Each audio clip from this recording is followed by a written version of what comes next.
Is that something you've always had as a coaching trait, just being really straightforward with your players? And how do you communicate that and make them know, hey, I love you, but I need you to fix this? That's a great question, Sam.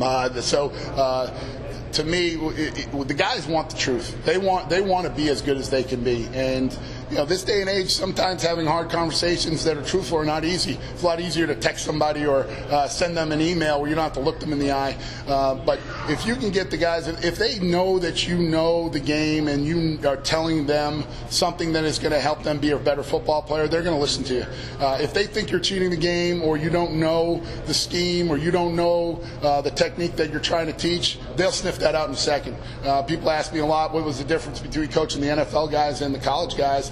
To me, that's the one constant. If you don't cheat the game as a coach, you work at it, and you know what you're talking about, they'll listen to everything that you have to say. As soon as you stop working at the game, then they have a reason not to listen to you. So, and then the other thing is you got to show the guys that you do care about them, and you're after their best interests. I always coach them hard, and that won't stop. That's why Scott has me on the staff to coach my guys hard and get them to play fast, and that's something that we're always going to do. And our guys know that. They know the deal going into each practice and going into each meeting, truthfully. And we'll have hard conversations when we need to, and when we do it right, I'll be the first one to tell them great job, and that's what we're looking for also. How does that translate to punters and kickers?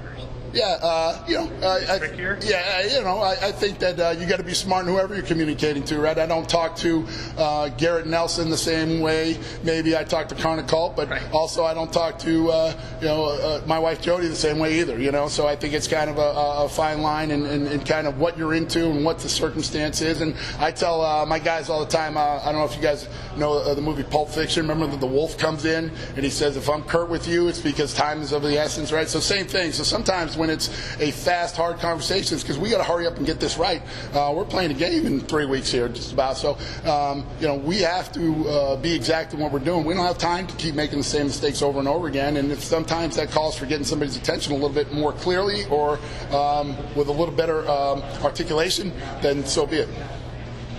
Do your players get that whole picture reference? Probably not. I think I'm dating myself with that one a little bit. So, but I always tell them to Google when they don't know what I'm talking about. I Google that. It's probably on the internet someplace. How big of a group are you kind of working with in their potential returners and on punt and kick right now? Yeah, we have a pretty good group because we've just started off. There's some guys that have been here. That have had some experience, so you get that tier. Then you have another tier of guys that have been here and maybe don't have quite as much experience, particularly in games, but have been working hard at it over the course of the summer and spring ball. And then you have a third tier of guys that have kind of just got here a little bit that we're working with. So there's a few different levels as far as that goes, but same thing. And Coach Beckton helps us with the returners and does a great job with those guys, and has a good plan. And he knows that we need to whittle this thing down and start focusing on the guys that are actually going to be playing on Saturdays for us. Do you have a sense of punter, how long you want to carry the competition out, kickoff specialist too? Yeah, for both of those, we have a little bit longer for both the punter and the kickoff situation. We've had one real team practice of each of those, so not only during their individual where they're punting and kicking, before, after, during practice, we chart all those kicks and have an idea on that. We film everything, so we know exactly what's going on with those. But then, when kind of there's a mini spotlight, at least the 110 plus guys that are on the field, and then the coaches and the head coach are standing there watching. All right, dude, here's your shot. Let's see you punt. Let's see you kick. Then those guys need to perform in those. We still have a few more of those left before making final decisions.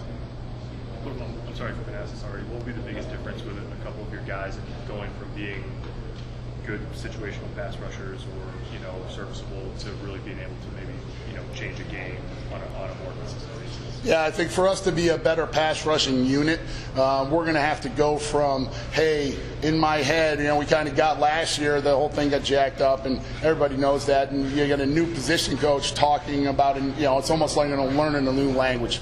And I think we've all heard the term, when you're playing, if you're thinking instead of playing, if you think, you stink, right, because you're going too slow. So being able to play fast and kind of know what you're going to do before it even happens is going to allow these guys to play a little bit faster. You can see we had a great conversation I was having with Caleb Tanner just coming off the field. A couple of things that happened today where he kind of last year would have hitched a little bit. Instead, he kind of knew exactly the situation, knew exactly the move, and it went so fast that he was really difficult for those guys to try to block him. So seeing a little bit more of that's going to make us a more effective pass rush team.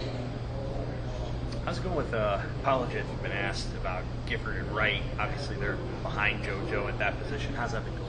Yeah, both those guys have been working really hard at it.